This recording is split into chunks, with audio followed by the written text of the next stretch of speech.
Welcome back on this Sunday afternoon to another episode of Culture Cast. This is episode 16. So a few more off-season things here going on. Not too much, still pretty light. Last week there was quite a few things, but this week a few. We've got Kelly Oubre signing a 1 year, I think it's a 1 year deal. Yeah, 1 year deal with the Philadelphia 76ers. Got Lamar Stevens signing a 1 year deal with the Boston Celtics. And then Buddy Hield is apparently rumored to be in some trade talks with the Pacers. Pacers are kind of looking to go more in the future route, and Buddy Hield, I guess, sort of prevents that. Obviously, with a guy like Benedict Mathurin. And we're going to talk about a couple potential destinations where Buddy Hield could end up. And then we've got the Warriors electing not to sign Dwight Howard after meeting with him last week. Little odd not to sign him after meeting with him. But I guess, it's nice to just gauge where he's at just in case anything happens. So as it stands, no Dwight Howard on the Warriors. However, a big point within that news is that they want to use the final roster spot to potentially add some wing depth, either before the regular season starts or, some point within it. So we have a couple names of guys that could potentially fill that role for the Warriors. So first thing we've got here, Kelly Oubre, reported by, I think it was Shams here, expected to sign a 1 year deal with the Philadelphia 76ers. Oubre averaged 20 points for the Hornets last season and could also get a significant opportunity on the wing with the uncertainty around James Harden.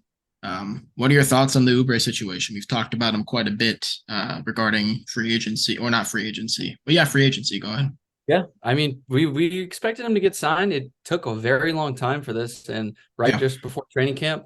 I think it's a very smart signing for Philly, noting that they lost George Niang. He can somewhat fill that role of a spot up, or I think he's a better creator, obviously, than Niang, but I also think he's definitely a downgrade when it comes to the spot up three-point shooting. I have no issue with this signing for them. I think it was very, very low risk for what I was expecting for him, or what he was expecting to get, I would think, but Yeah. I think it's a win-win for both sides. He gets to play for finally gets to play for a good team. He's finally on a team that can show off his talent and impact winning. So, I mean, I think this is a great signing. And like we mentioned, for Philly, they have an issue right now with Harden. They're losing a lot of offensive production. So Yeah. anything can help. And this team might be better in a way. I don't know. I'm interested to see. I don't think they're going to be as bad as people think, maybe. And I think they might benefit without playing with Harden. Different style of basketball. So maybe we'll see. I'm interested. I don't have any issue with this. Yeah, we all know Oubre kind of makes his marks defensively with the energy that he brings. He's a very high intensity guy. And they need that. The Sixers have played very good defense over the last few years. Like, without Ben Simmons, their defense has been pretty stellar. Given I think every year everyone's like, it's gonna completely fall off, and then it just doesn't. And now obviously they come in with Nick Nurse as the head coach, and Nick Nurse is a very progressive defensive coach. Yeah, so they're going to be playing a lot of interesting sets of defense. Especially now that you've got a wing like Oubre, because Tobias, a lot of the time we'd see Tobias kind of hit the perimeter and be a stopper, but now you could kind of take a little bit of the load off of his shoulders and bring it to Oubre here. Like you said, the three-point shooting does interest me because Niang, I think, is a smarter three-point shooter, but I think Oubre is a more confident three-point shooter, which is odd given Oubre came into the league not really being a shooter. But having a guy that's like kind of almost in the Malik Beasley, format of like, I'll take 10 threes. I'm not going to stop shooting. If I shoot well, my team wins. If I shoot poorly, my team loses. As much as a barometer kind of guy Oubre can be, it's one of those things where you might have a game like we've seen with the Hornets where Oubre is just like 8 for 10 from three. It's just randomly, I'll say, okay, I guess. So yeah, it is a good signing. And, the one thing we were talking about before we started recording was sort of what some lineups could look like, or more so like where is Oubre projected to play? Yeah. And we've talked about shooting guard because Harden's not going to be playing. D'Anthony Melton has a spot in the starting rotation. again, it could also be, Nick Nurse, again, very progressive coach, where we could see, okay, we're playing a smaller team with a smaller backcourt, like Cleveland. So we'll go D'Anthony Melton, or we'll go Tyrese Maxey as a, double backcourt to match, or we'll see Oubre slot in depending on, you're playing a bigger team, a more physical team. So there's a lot of stuff that they could do. What are some thoughts on potential positions that Oubre could fill here? Yeah, definitely. I think honestly, we can definitely see him playing a 2 through 4 type situation. He's a very, very athletic guy that can fit in many different positions. He's not the shortest guy on the planet either. He can definitely slot in at the 4 next to Embiid. Yeah, A small ball is very common in Philly. They ran PJ Tucker at the 4 last year. Guy's only 6'5", so I mean, Oubre is definitely taller than that. So he's like 6'7", right? yeah, I think Oubre Six is around sevens. 6'7", 6'8", I would think. Yeah, Definitely not. Definitely a very. It gives you a lot more utility and versatility. I think that you get lots of lineup versatility signing someone like this. You have someone you can like I just mentioned, 2 through 4. He can slot in. I don't think there's an issue. I think this is really smart, and like we said, I think they're going to need all the offense they can get, because I think the defense is fine. They've had yeah, a very solid defense, like you mentioned. They've been yeah. very solid. Last year, they were the best playoff defense until they got eliminated. They're fine defensively, but the offense, I think they're going to lose a little bit, obviously, and that makes sense. They're going to lose the offensive production out of Harden. That's a big chunk of offense right there. So getting other guys to slot in to help put the points up on the board like they're missing, I think this is something they needed, because, like you said, he's a flamethrower. He's gonna be a microwave, man. He's either gonna have an 8 for 10 game for three, or he's gonna be 0 for 10. He's a coin Yeah. flip. I like the style of basketball he plays, but at the same time, it's it's questionable at times. It's not the most consistent, and I think that's what you're getting out of him. And I think as a Warrior fan, you saw it yourself. There's a few months where he was horrible, but then he came in, he started playing a little better. He had a random 50 bomb against the Mavericks. I mean, Yeah. the very random player, and I think, like you mentioned, like we said before on this channel, he was super athletic on the Suns, and it sucks to see that his athleticism is definitely not utilized as well as it once was when he was on Phoenix. And I think he relies a lot on his jump shot now, which I don't think is a bad thing, but I think if he were to combine the two like he did, he'd be a lot better. And I just don't know if he has that anymore. But either way, I think this is something they really need. I think they're going to need all the offense they can get, because losing Harden is pretty big. They better hope Maxey can take that next step, man, because I like Maxey a lot, but he's going to need to put up 25, I think, at least. Yeah, I like what you said about Oubre's athleticism and utilizing him properly on defense. We've talked Yeah. about his time with the Warriors. It was pretty ugly. He just Yeah. didn't. There are some guys that just don't understand, they don't want to understand that style of basketball. And I get it. It's not for everyone. I mean, we've heard JaVale McGee talk about guys don't want to go to the Warriors because it's like hard to get an opportunity, and that's very true. Definitely. James Wiseman, he wants to score the ball. That ain't Yeah. gonna work in the Warriors system. We don't want that. You Yeah. know, Surprisingly, DeMarcus Cousins kind of like understood that. Something I don't think any Warriors fan would have ever thought. But it's some guys just don't really fall into that style of basketball. And then of course, after the Warriors, he goes to Charlotte, and Charlotte's kind of a dumpster fire. They just Yeah. the direction seems to be LaMelo, but do we know if like the situation's even? We don't know. There's a lot Yeah. of questions, a lot of things unanswered. Kai Jones is having some sort of fucking psychotic break. I don't Yeah. know I what's going on there. No clue. They have a lot It's of just, issues yeah, in Charlotte. Yeah. it's a lot of problems, and the biggest Yeah. issue is they just don't play defense. I mean, Big we time. saw it in summer league. It's a Yeah. fucking mess. They do not play defense, and Yeah. for a guy that makes his marks on that end, Yeah. well, it's like again, it's hard to a lot of people, myself included, have shit on Rudy Gobert a lot in his Yeah. time in Utah, at least the final couple years, because it was clearly not working, and the defense for Utah was not as good as you anticipated, but the perimeter defense in Utah was terrible. Horrible. So it's Yeah. like, how can you really blame everything on No. Yeah, Gobert? exactly. Yeah. And so, Ubre's kind of been in a similar situation where Yeah. he didn't really fit with the Warriors. And then what are you going to like? What is one guy on the perimeter guarding the two man going to do for a team that just refuses to defend? But now you're playing This in Philly. That's a He's in a consistent winner. top five defense. Yeah. I think now we're going to see the Kelly Oubre of old. And Another thing here is the big issue with not the big issue, but I would say a big issue with James Harden in this current form that he's in is that the spacing for a team that really wants to use a back to the basket kind of post mid range big like Embiid, as well as a guy who can't really get score like he used to in James Harden, who really wants to get the pick and roll going. I think the spacing is going to be a lot better. Big time. When Ben Simmons was out before James Harden and you had Tyrese Maxey in there, I mean, this dude was just, he flies up the floor, absolutely like carves the defense. And that really inverts things, which can set a lot up for Embiid. But also, I just think it gets everybody more opportunities because you're playing faster, more spread, more fluid, and less kind of clunky and old school, like, James Harden was kind of playing there. So I think Oubre is going to get more open looks because you're going to have a lot of defensive breakdowns, as well as the fact that if Embiid's sitting there in the dunker spot, well, what the fuck can you do? It's Tyrese Maxey's flying down the floor. So I'm very intrigued here. There are some questions about Oubre, like you said. It's any given day, it's either incredible basketball or why did we sign this guy? So big time, 100%. A lot's going to depend on him and his consistency, but I think Philly should be excited. Like you said, this makes up for a lot of needs. And, if James Harden is just not even going to play at all, then this is going to be pretty huge, at least for the first, until James Harden can get moved. This is going to be a pretty big acquisition here. Moving on from there, we've got the Celtics. We talked about a couple weeks ago, Lamar Stevens and TJ Warren. I think was it TJ Warren, the second guy.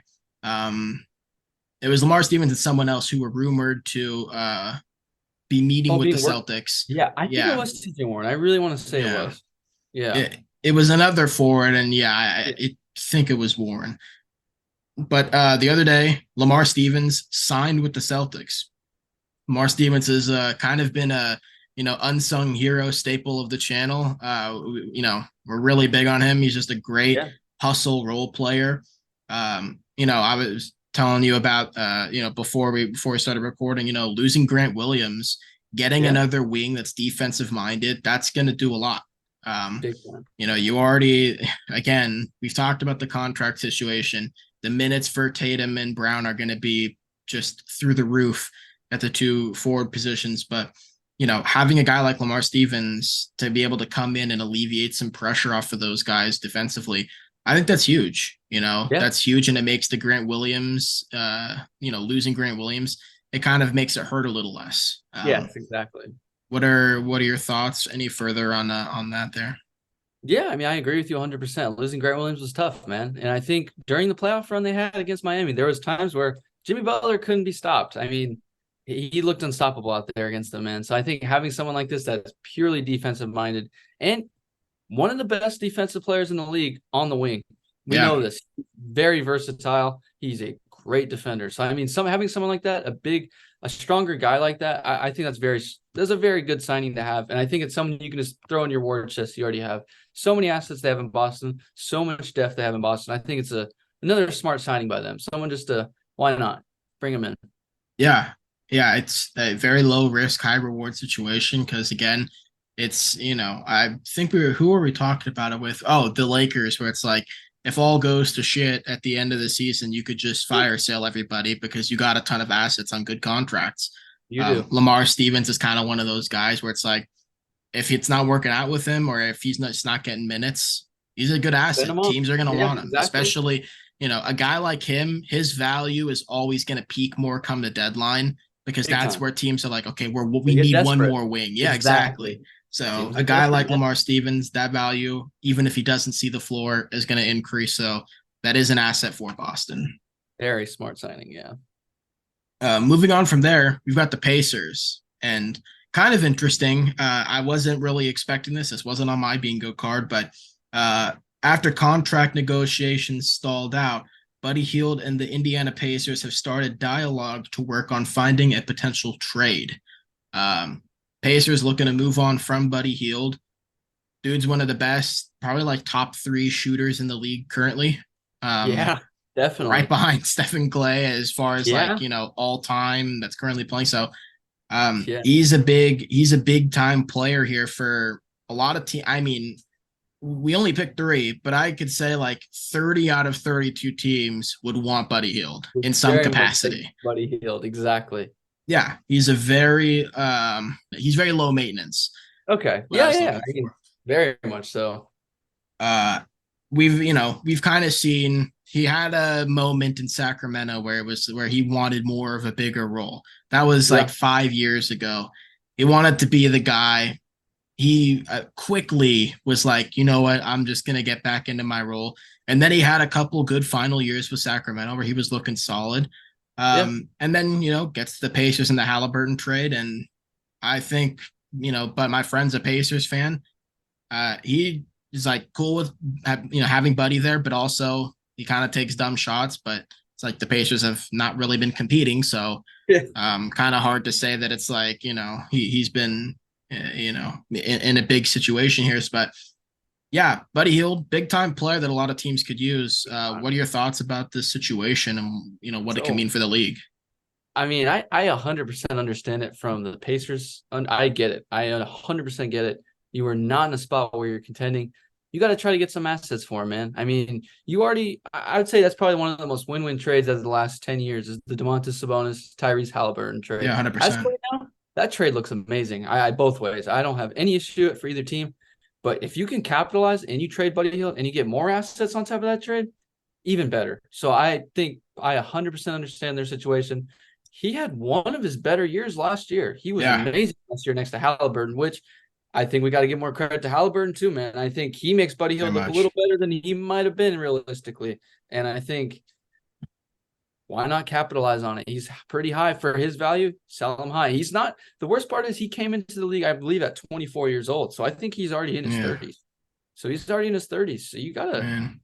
I think you gotta start looking for a trade partner. So I understand it 100% from the Pacers side of it. I get it. And Buddy Hield, I get it too. You're on a team with a bunch of young guys.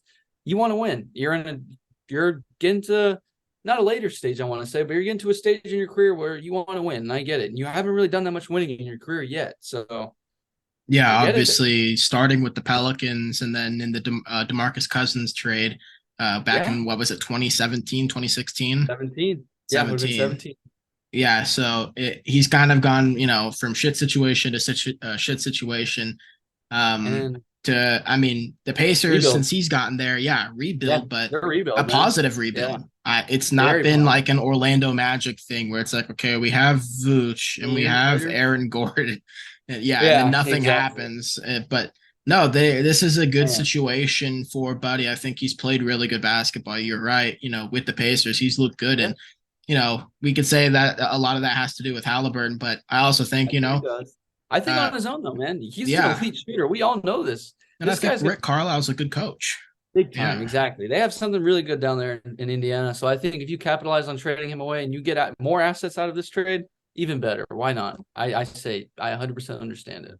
yeah, it works out for both sides, and I think the biggest thing for Indiana why they'd be willing to move off of Buddy Hield like this is because you just drafted Jarris Walker, you Yeah. got Ben Mather, and you have your core five now. Got a core going up. Yeah, You've exactly. got Tyrese. I mean, and we can even say Nemhard's probably in there. Andrew Nemhard's looked incredible Very. for that team, especially and it's gonna look even better because you don't have Duarte. He's on the Kings, Yeah.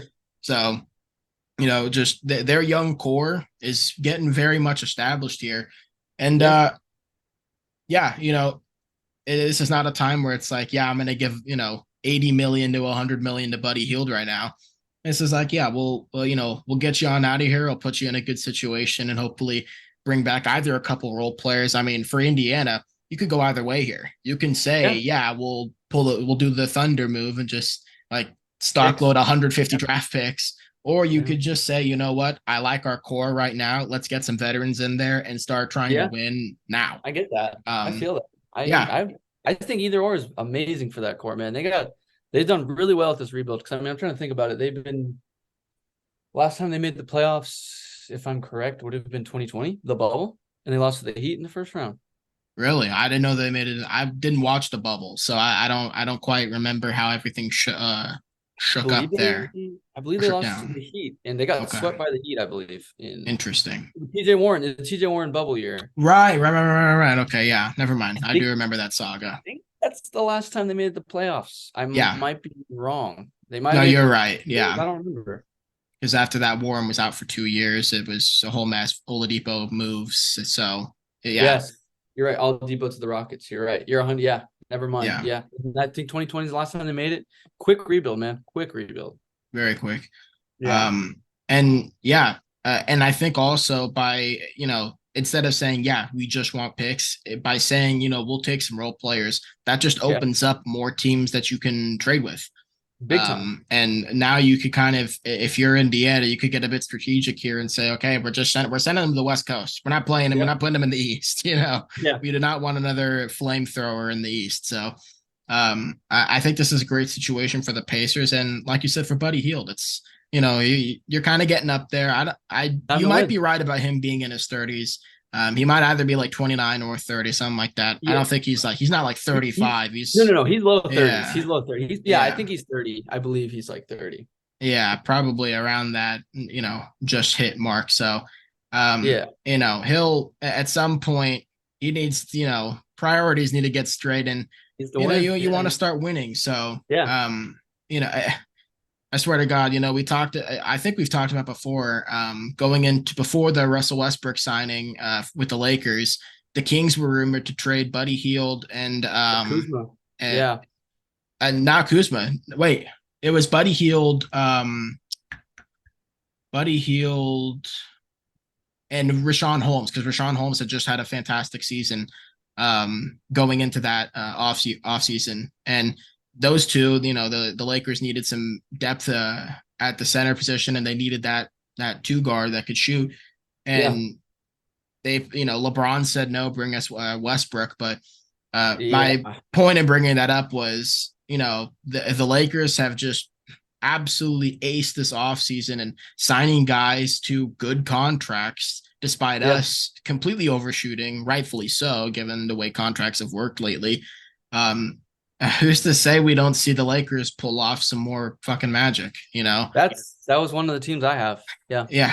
It's God, I would hate to see that, but at the same time, it would not shock me. No. We've got a couple potential destinations here for Buddy Hield. Again, Lakers, sadly, probably a team that can and will land him for reasons we don't understand, but pennies on the dollar. Yeah. The first team we have down here, however, is the Milwaukee Bucks, and we've talked quite a bit about the Bucks here. Just needing more of a scoring punch outside of Giannis. Chris Middleton has had a lot of issues staying healthy lately, and the version of Chris Middleton we could see moving forward, should he be healthy, is still in question. We don't know what he's going to look like, and Drew Holiday, he's thinking about retirement right now. He's going to be gone in the next year or two. As he said, I think he said 2025, or it's going to be like, that's it. It's over. So they need the scoring punch. Brook Lopez not getting any younger. He did have his best season all around last year, but can't expect that to continue. And getting a guy like Buddy Hield, does it change everything? No, but I think it does change the dynamic of the Bucks.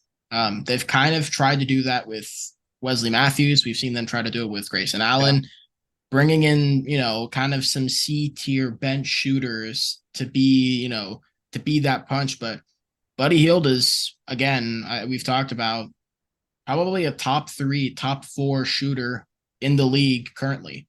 And potentially of the last 10, 15 years, obviously, JJ Redick, Kyle Korver, Ray Allen, but, Buddy Hield is pretty close up there. This dude's very, very, very good. I think that'd be a great fit. What are your thoughts there, potentially interacting here with the Bucks?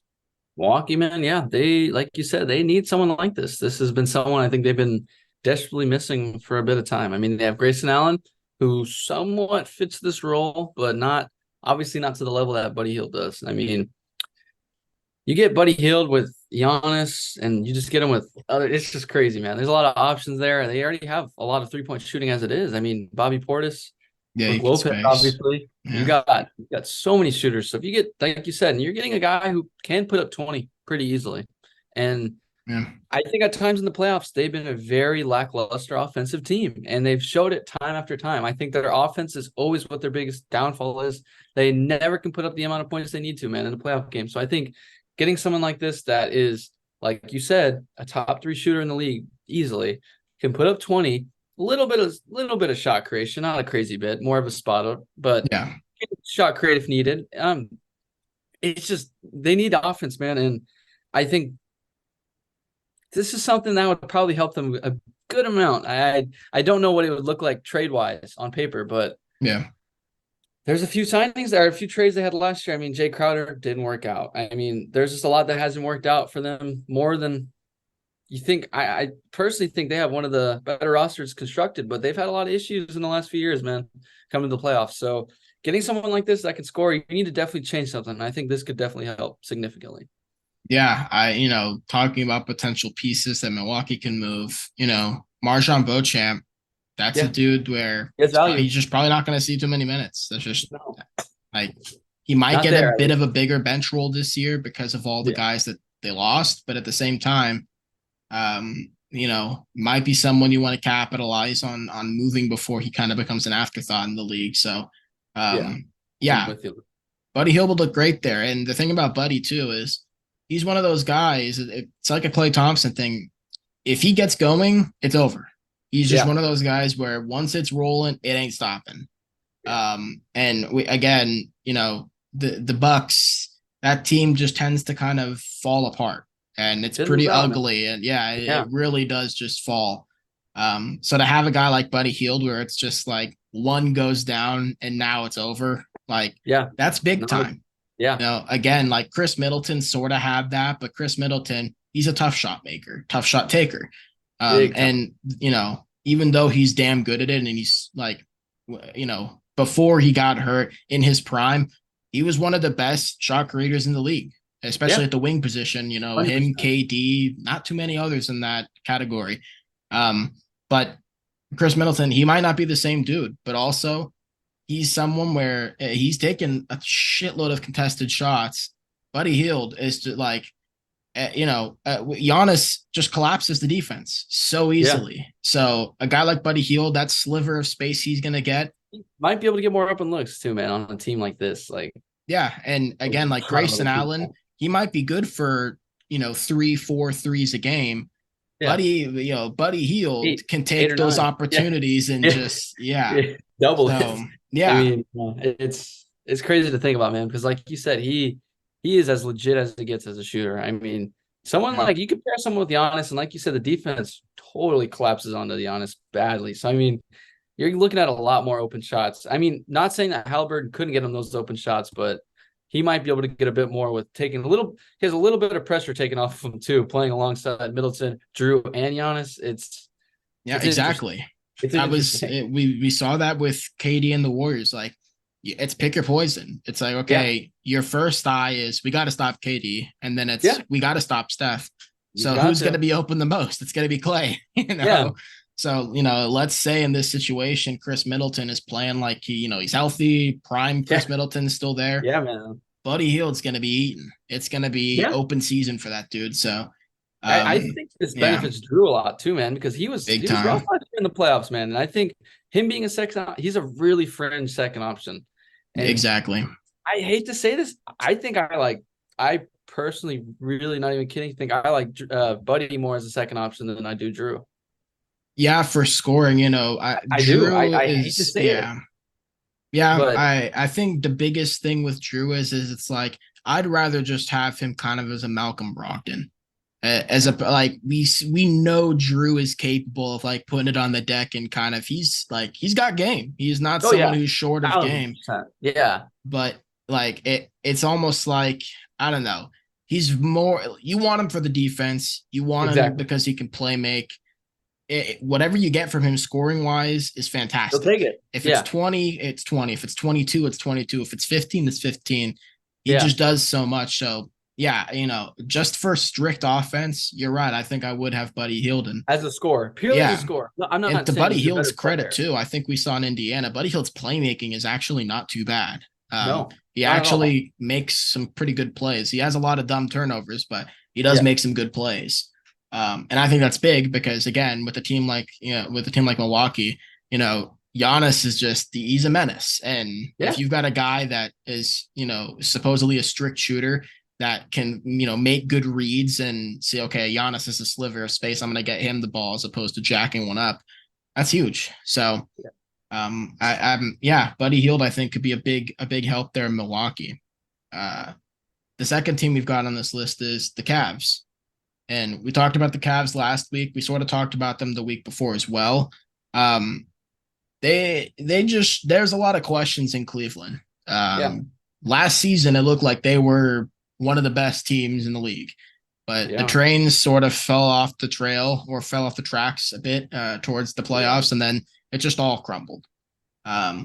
Now we've got Jared Allen in question, Mobley in question, Darius Garland in question, and the whole roster construction is it's like, okay, this whole Twin Tower situation, this whole two small guard thing, is this actually viable?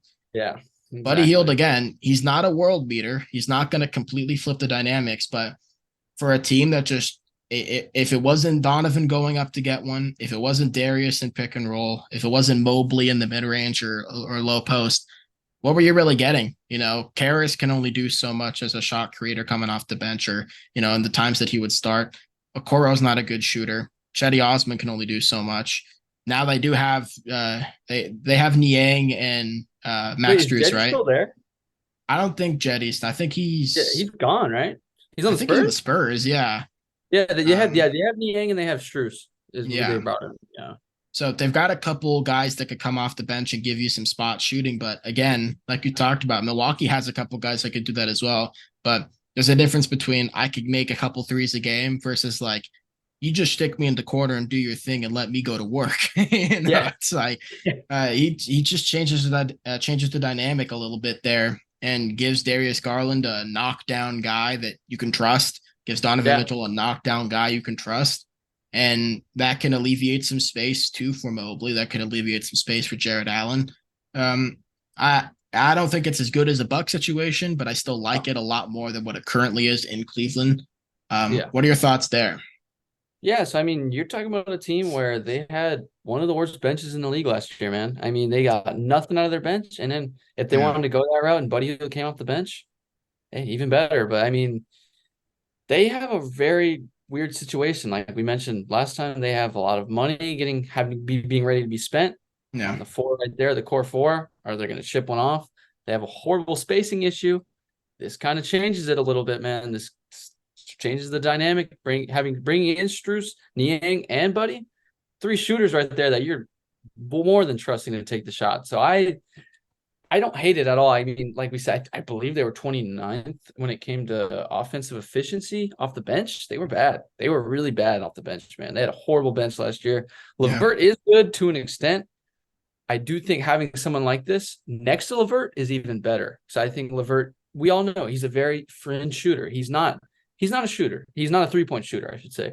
He's not a bad three-point shooter by no means, but he's nothing special. He's a yeah, very, very solid shot creator and a very decent slasher. And I think him having someone like this next to him, being able to take off the pressure off the bench, I like it a lot. I think someone next to him as a running mate, as a two guard, or even the other way around. I don't think it really matters. It's interchangeable, but I like someone next to LeVert like this more so than LeVert playing next to like was it Windler that he'd be playing next to last year, right? And I don't think Windler's yeah, been and Wade and yeah, we had Dean Wade, yeah, Windler. So I think having someone like this next to Karis LeVert, I think it's a phenomenal type of thing, and I not hate it. I think it increases their bench production a significant amount, and I think it helps the spacing with the twin towers they have. Man, they need some more spacing. It is what yeah, it is, but Mitchell, man, he can't do it with those two guys there. We all know Mitchell's a phenomenal slasher, but he's taking a lot of jump shots last year, and I want to see him slash a bit more. But it's kind of hard when you got two centers clogging the paint up that can't score the ball anywhere outside of 10 feet. So I mean, Yeah. Having someone like this, it changes your whole team's dynamic. So I love this for the Cavaliers. They need spacing. They need bench production desperately. And I think you want to keep Donovan, you got to do something like this. Take a home run swing, man. You got to do something because you can't just sit here and you can't just keep going with the same team. Because after 1 year, it sucks to say this, you need to change something up. Yeah, it is weird to think like, I mean, we went into last season like the Cavs, Man, man, they're they are tough. Yeah, nasty. they're And nasty, then man. they looked great throughout the regular season. They had the Great. best record in the league the first like Best month and a defense. half. Yeah. Yes. But yeah, we're looking at it now and it's just like, man, how did that fool us for so long? Because it's Yeah. pretty clear there's some questions, and it's not because anyone's bad. It's just No, about they don't fit. gel. Yeah. Exactly. You know, Solely fit. And yeah, they don't gel, man. yeah, it's hard to play Allen Iverson next to Jason Kidd. It's like that doesn't really add up there because they both need the ball, but they do opposite things. Yeah. So yeah, there's a lot of questions, but I think you're right. Buddy Hield he changes things. It's not a world beater situation, but it does alter, a guy like Karis LeVert who, yeah, you can throw in the corner, but you're taking a very inconsistent 3-point shooter who shoots if he has to, but he ain't Yeah. looking to shoot threes. He wants to get to his mid range, get to the cup, do his little dance there. But no, Buddy, perfectly fine, just rotating around the perimeter. Garland Yeah. wants to go in, I'll move to the wing. Now you got a guy. Donovan, same deal. And it gives Mobley, hey, I don't have a shot here. You got a kick out, Yeah. a viable kick out. So, yeah, I like Buddy in Cleveland again. Not so much as not really as much as I do in Milwaukee, but definitely No. an interesting Yeah. situation there. I Yeah. think the Milwaukee Cavs is need a kind of, lot more moves yeah. to really get this thing back where it needs to be. Big time. And then the final team we've got here is the Miami Heat. Heat obviously fell short in the finals here after making just an absolutely incredible, off the top rope run in the playoffs last year. But in the offseason, lost a couple names here that, kind of helped them out. And they've been in talks, excuse me, with Damian Lillard and potentially James Harden. Yeah. Two big time names for which you're probably going to have to forfeit a lot of players. So Yeah. if that is the expectation, if the expectation is to ditch a Tyler Hero, to get rid of Jovic and Jaquez Jr., you're going to need a guy to make up production here. And Yeah. you know the one thing that Heat have always kind of lacked outside of, I think, shot creation, which is their biggest issue, is consistent 3-point shooting. Yeah. Jimmy Butler, we all know he comes alive in the playoffs and in clutch situations. We all know. Caleb Yeah. Martin was just unbelievable in the Yeah. playoffs. That is Yeah. not something that I'm expecting ever again, but Caleb Martin was unreal, and credit to Yeah. him. His value spiked drastically because of that performance against the Celtics. But getting a guy like Buddy Hield again, it's almost like a comfort thing. It's just these dudes can shoot. I'm comfortable with Duncan shooting. I know Duncan at one point was like considered to be a top 5 shooter in the league, but the biggest issue there is he's not viable to play. His defense is so bad. He just doesn't offer anything much outside of Yeah. shooting. But he could do a little more consistent as a shooter and more of a viable player in general. And I'd feel more comfortable with him on the floor than these other guys. So I kind of like that situation. What are your thoughts there? Yeah. I mean, like you said, it's a cheaper price tag. Yeah. It's significantly a cheaper price tag. So they were, I believe, the number 1 3-point shooting team by percentage last year. And like you mentioned, Duncan Robinson, we all know it's a bad contract. He's not what he is. He wasn't,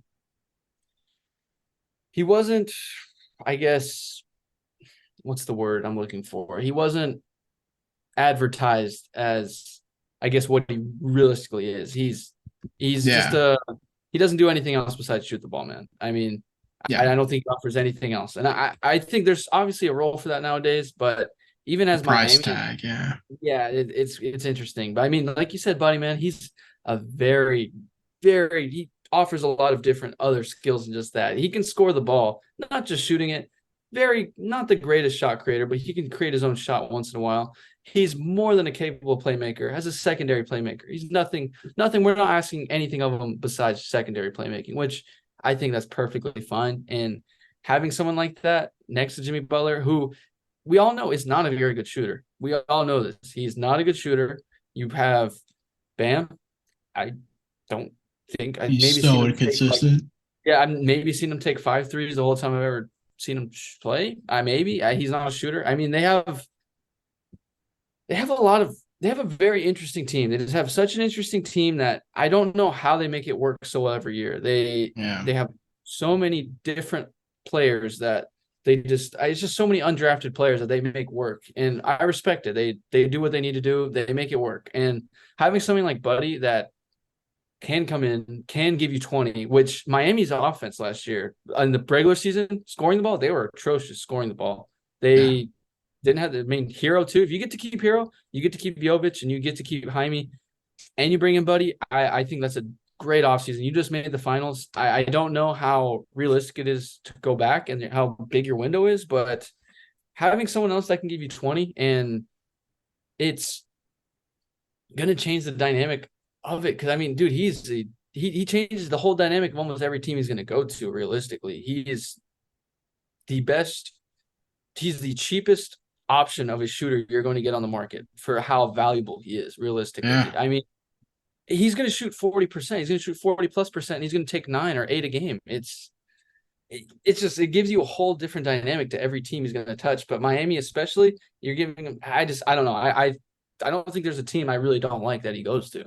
Yeah, exactly. It's, I picked those three just because, those are three contending teams that it's kind of like make a move or get out of the kitchen situation. Exactly. They just really need to, make that final punch. And, again, not a world beater signing, but if we're looking at, okay, who are the best catch and shoot guys, the guys who I want them over anyone else. And it's him, Clay.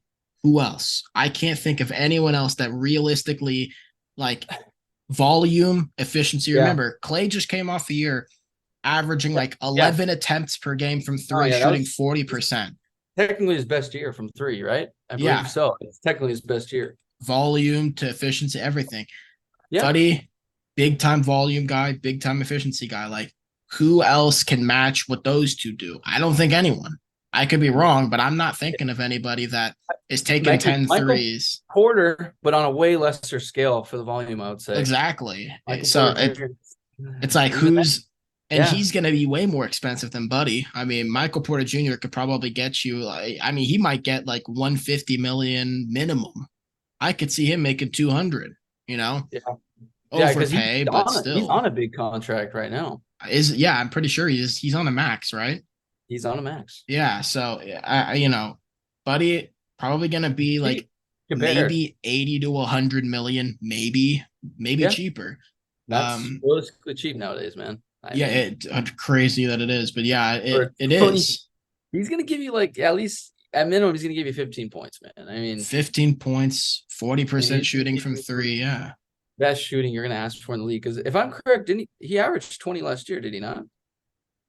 You might be right. I think he got hurt at some point in the season and missed a bit. I might be wrong there, but he averaged he averaged 17 last year. Still, I mean, man, he shot 42% on 8.5 attempts last year. So that's what I'm talking about. Like, not many dudes are matching volume to efficiency like that. So, especially the fact that he was playing on a Pacers team where, like, there just aren't many at that point. I mean, Tyrese is a solid scorer, but he's not like a, get out of my way kind of guy.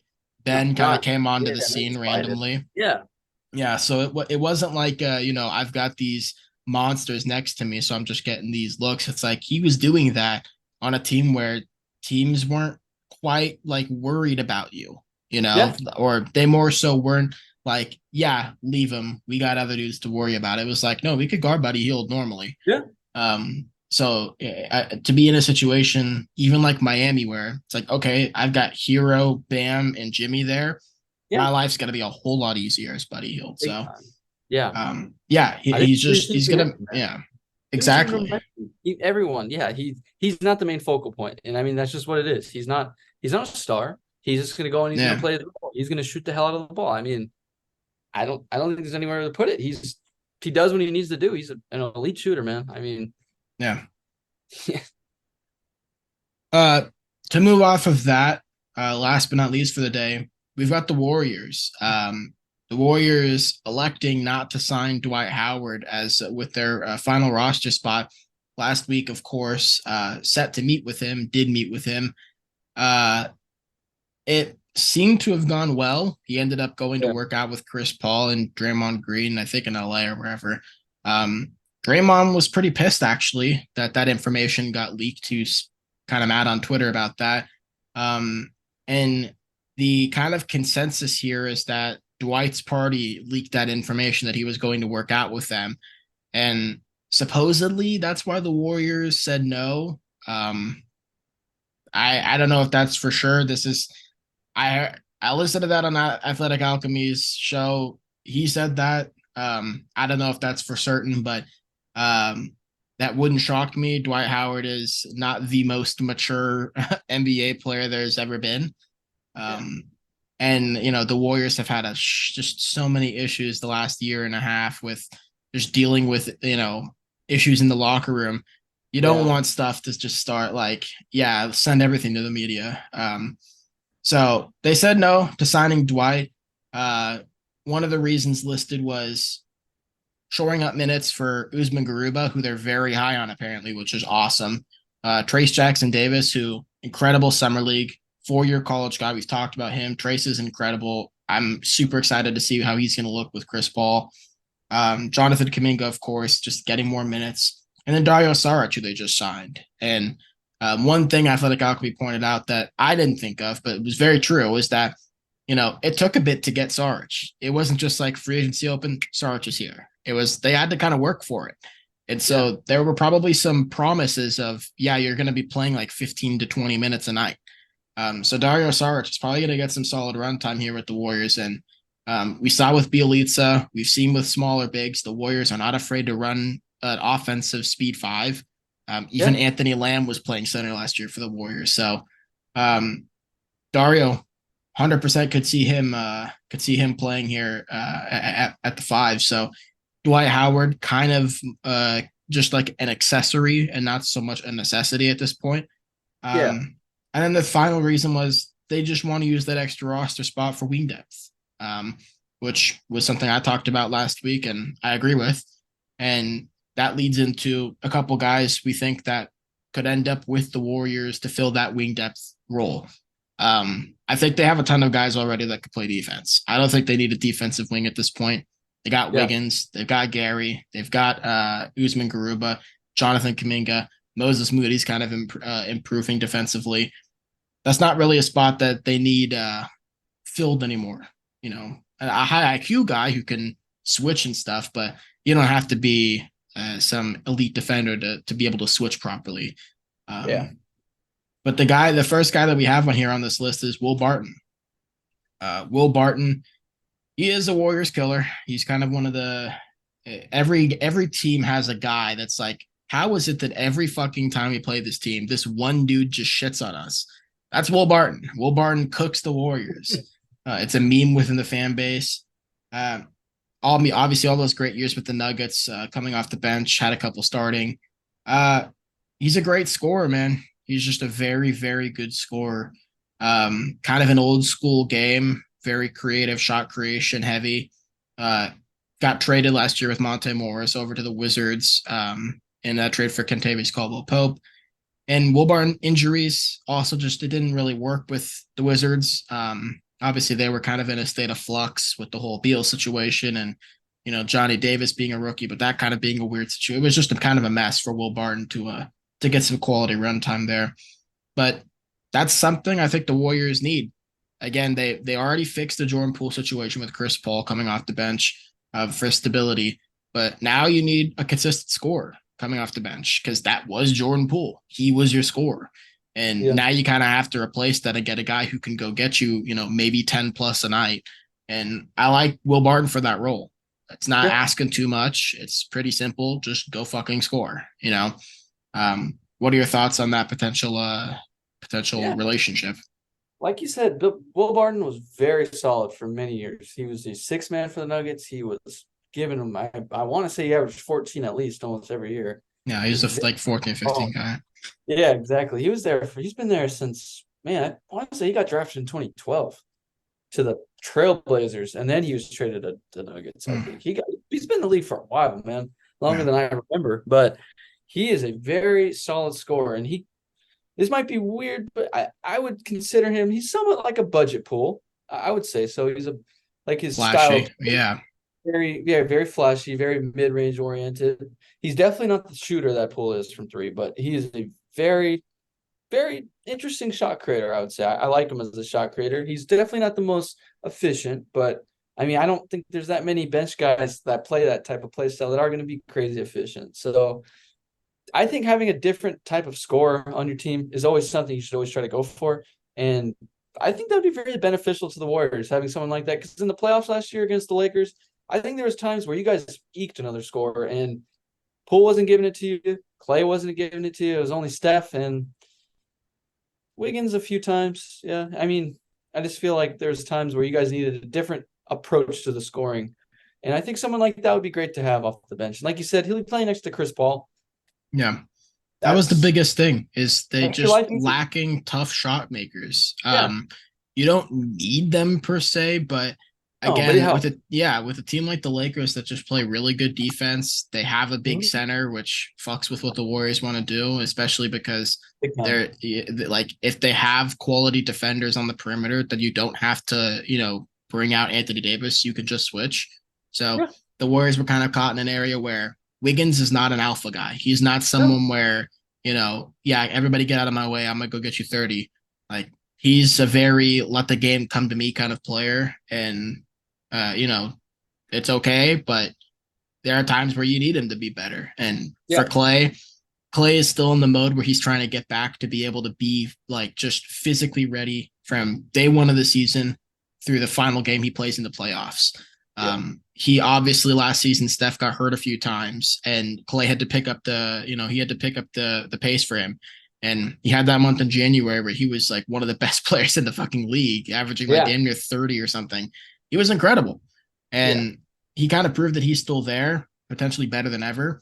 But he gassed out at the Yeah. end of at the end of that run in the playoffs. And Poole was he just hadn't been the guy that he was, and for a plethora of reasons. But yeah, they need a guy like Will Barton who he isn't going to do too much, but if there's one thing he's good at, it's just hitting tough shots. It's making tough Yeah. shots. It's going and getting a bucket. Um, because Moses, I don't think is there yet. Mhm. Pajemski, who knows what that's going to look like. They just kind of need a guy to go score. So I like the possibility of Will Barton there. So our next guy here for the Warriors to potentially fill that final wing roster spot. Um, Again, going in the more scoring oriented direction, we've got Terrence Ross. Terrence Ross kind of made his mark with Toronto Raptors early in his career, moved to the Magic, had his best years there, and kind of just was hidden. Frankly, like Orlando just wasn't doing anything. And no one ever really got to see Terrence Ross, who was putting up some pretty good seasons for them, starting, coming off the bench as a six man, just doing what needed to be done. And last season, of course, getting bought out, cut, or whatever, or traded. I don't remember the I exact think it was thing. Yeah. Goes to the Suns. Suns never really do anything with him, and he kind of just is there. And now he's a free agent. Terrence Ross is an incredible wing scorer. Incredible might be hyperbolic, but he's a very good wing scorer. yeah. Again, good shot creator. The difference between him and Will Barton, Terrence Ross is a freak athlete. This dude is incredible getting to the rim. He's getting up there too in age. I think he's probably around 30, 29, Yeah. 30, 31. So he's not, is he going to be, the guy from Toronto putting up the crazy posters? Maybe not, No. but Yeah. he's still going to be able to go up and get some. And, he adds again kind of a different flair to the Warriors that they just don't really have. And Yeah. I like the possibility of Terrence Ross being there. It does kind of like raise an eyebrow as to why he wasn't seeing minutes with Phoenix. But Yeah. Phoenix did have, other issues besides that. So it could just be, we thought we could use you. Unfortunately, that just didn't end up happening. But yeah, what are your thoughts on Terrence Ross and a potential fit with the Warriors? Yeah, I mean, he's someone that, like we said, he didn't really get to play for Phoenix, and he's on the Magic, man. He didn't really get to play for a winner. When he was on Toronto, I believe he was there for one of their Eastern Conference Finals runs against the Cavs the first time when they went to six in 2016. Hmm. Because I feel like he was traded from the Magic or to the Magic for the Serge Ibaka trade, I believe, from the Serge from the Magic to the Raptors. Interesting. I'm correct. I might be wrong, but that's what I remember him being traded for, I think. So he was in Toronto for, I guess I'd say, three winning seasons. Then he went to the Magic from 2016 or 2017 to 2023. Yeah. So I believe they went on two playoff runs, if I'm correct. They played the Raptors and they got beat by the Bucks in the bubble. Or Yeah, the yeah, Magic. Yeah. I believe so. So he's been on a few Yeah. playoff teams, but they were both 8 seeds or 7 seeds at best, if I'm right.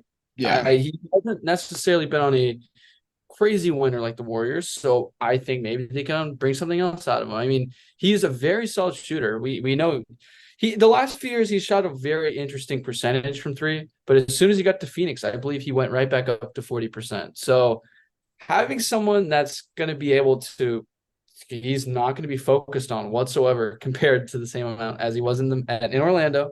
He's probably going to shoot a very solid percentage from three. He might be able to cut a little bit. He might offer different stuff like that. Use that Yeah. athleticism a bit. He's definitely not what he was in Toronto, like you mentioned. His athleticism is definitely going down. His defense is a bit worrisome, but someone like the Warriors can definitely help him. He can definitely fit into a team defense where he's not needed necessarily as much. I mean, that's big. I think having a team like that where your defense is very strong and you get to play next to other great defenders, you might take some you might get what's the word hidden a bit. I guess I Yeah. would say you're gonna get Yeah. hidden.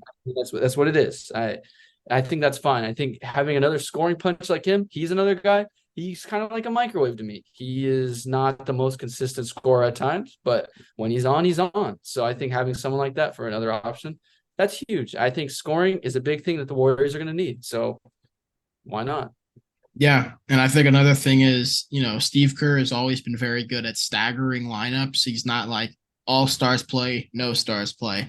Yeah. He makes sure like, okay, our bench is going to have Clay and potentially Draymond or Clay and Wiggins or Steph is going to be there, maybe Wiggins. So there's probably always going to be a starter caliber player running with the Next. bench. So Terrence Exactly. Ross is going to be having his runs with Chris Paul and potentially Wiggins or potentially Clay, Draymond, Kavan.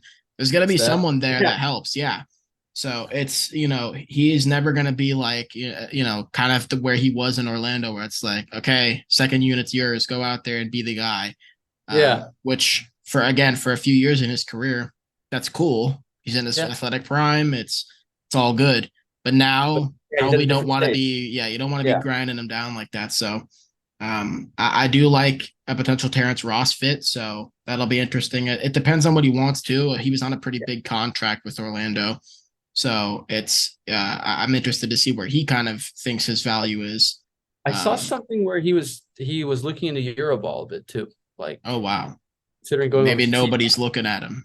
I don't. Yeah, Yeah, I don't know why he hasn't been looked at all. I thought he was pretty solid on Phoenix. I know the minutes weren't there for him, but when he was in, he had an impact. I would say I was kind of interested to see why he hasn't really had that many buyers this offseason. I'm interested to see why. I still think he's an NBA caliber player, but we'll see. yeah, for sure.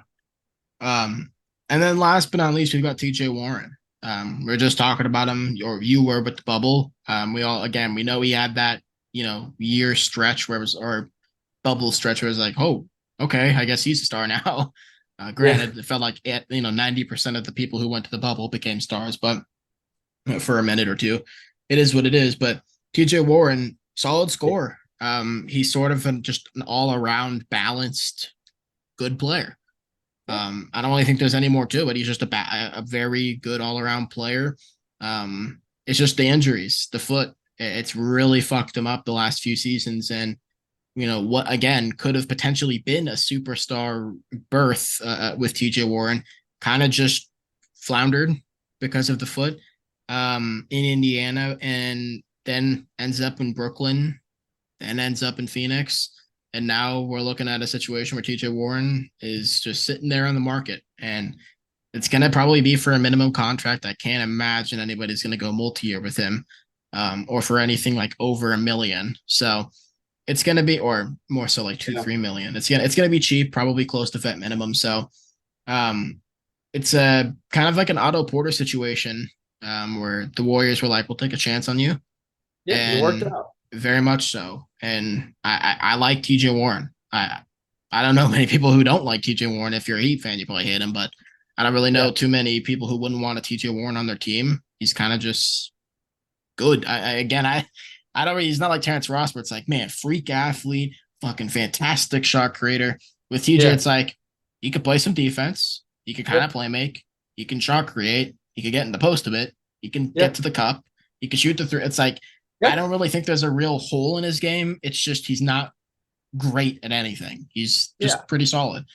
And I like him as a fit. He's, I imagine he's probably less of an issue than a potential Terrence Ross, maybe personality wise, or Will Barton, maybe personality wise. I don't know too much about them, but TJ Warren, I feel like would kind of fit better.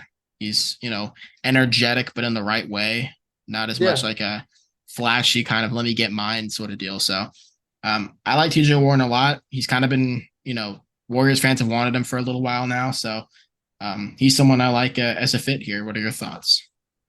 I will say this, out of the three, he could be the biggest signing you have. I will say that. He can be the most electric signing out of the three. He can be the best one, or he could just bring nothing. I mean, it's injuries have plagued him badly, man. I mean, it's sad to say, and injuries kind of taken his career down a pretty dark path the last few years. I mean, we're looking at a guy, he was phenomenal for a few years. He was averaging 18 points pretty easily, great efficiency.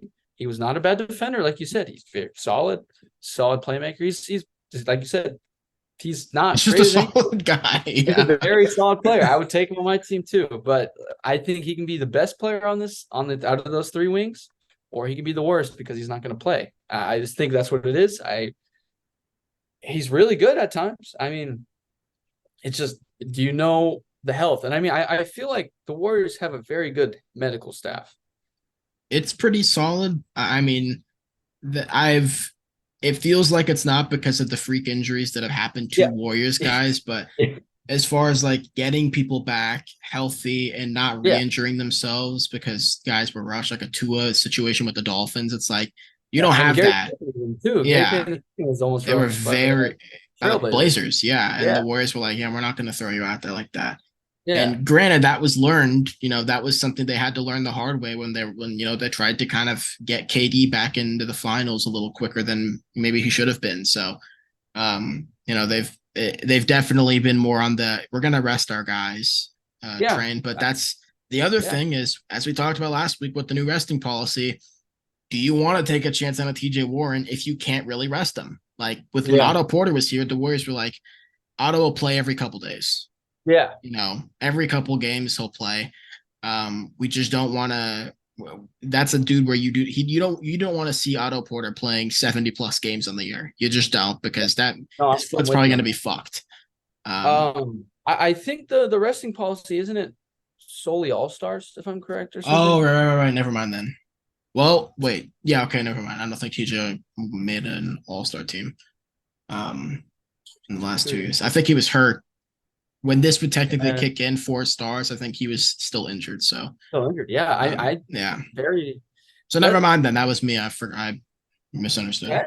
That's something. Yeah, I mean, I personally think he can be the best one of these three by a country mile. He can give you a lot, but at times, like you said, he might just not play. And I mean, it's sad to say it, but he's really taking the turn for the worst injury-wise. And that would be really cool if he would come in and play, and he's phenomenal in the Warriors. That would be sick. But like we said.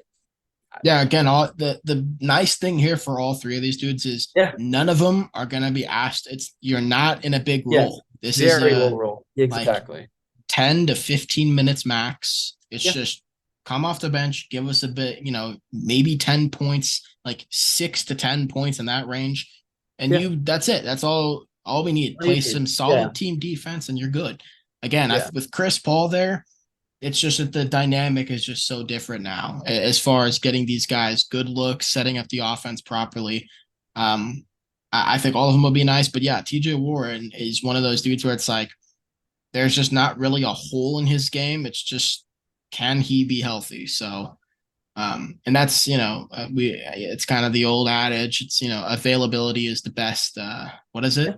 It's Best ability. availability. Yeah, it's the best ability, of course. Yeah, my dumbass. But yeah, that, however, is gonna do it. Wrapping up with TJ Warren. So, um, again, not too much going on this week. A few things. Kelly Oubre Jr. being the biggest sort of situation, but yeah, Buddy Hield.